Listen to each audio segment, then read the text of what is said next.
Hey all, this is my BMW E36 in which I've added a aftermarket turbo, making around 100% more horsepower than original. Today I would like to shortly explain how and why a turbo can add so much horsepower to your car. In the manifold, hot exhaust gases blown out through the cylinder head are trying to push their way outside. In a turbo application, all exhausts are merged into a collector which redirects the flow from 6 cylinders into one, which in turn on a naturally aspirated car will go into one pipe and out the rear muffler, but like we do, gets forced into the turbo.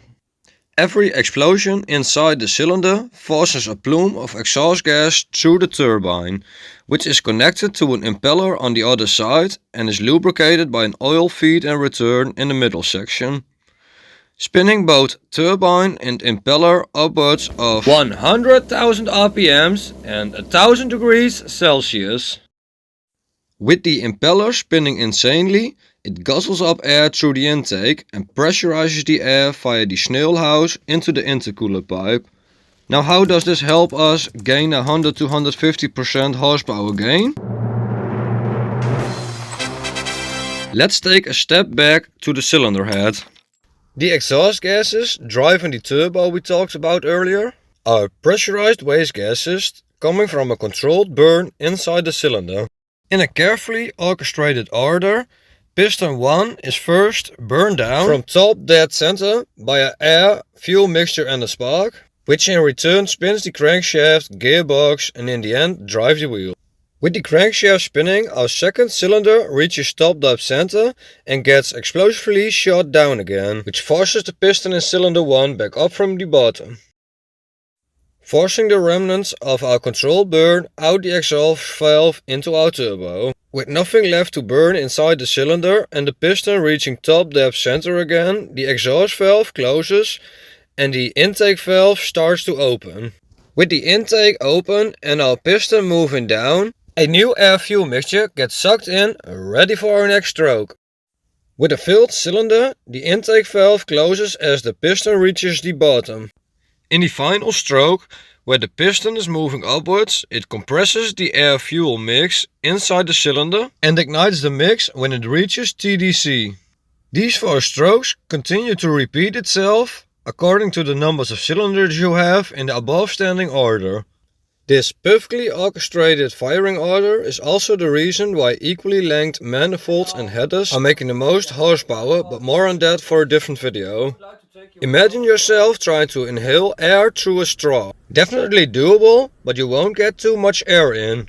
Now again, but this time there's an air pistol blowing in air from the other side of the straw, and we get way more air in. Not making things too complicated, a good fire/burn needs 3 things: a heating source, fuel to burn and an air supply. Take out one and it doesn't burn, add more and the burn gets bigger. Inside the engine cylinders we have the same: a spark as the source, gasoline as our fuel, and for a naturally aspirated car the downstroke as the air intake. Boom! It goes. We now add in our turbo again. Instead of sucking the air up, the turbo pushes more and more air inside the cylinder. This compressed/boosted air, which can be measured by a pressure gauge, contains a higher volume of air per cubic centimeters, the higher the pressure gets. When we combine putting more air in equally with adding more fuel and a spark, we'll get a bigger burn, which leads to a stronger force driving our crankshaft and in the end, more horsepower. Note how we said burn and not explosion.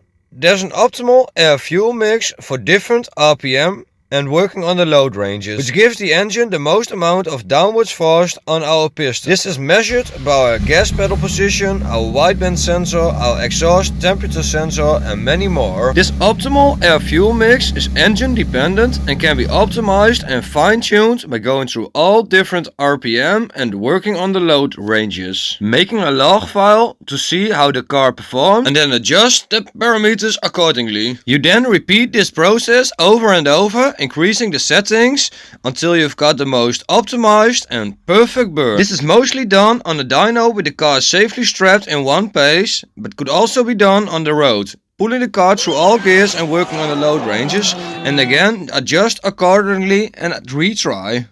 As you hopefully remember, when we put more air and fuel in, our burn gets bigger, which gives us more horsepower. But there's a limit. Explosions/detonations happens when the compressing air fuel mix inside the cylinder self-detonates under pressure before the piston reaches TDC. This is countered by adding a bit more fuel to high working on the load ranges to cool the cylinders, or by retarding the ignition timing to a few degrees after the piston reaches TDC. Too much boost can lead to burning a hole in your piston, destroying ringlands, broken rods, and even your pistons flying out the engine itself. But more on the engine tuning and supporting mods is for a different video. Thanks for watching this episode, and subscribe now to see the E63 Turbo first start. See ya!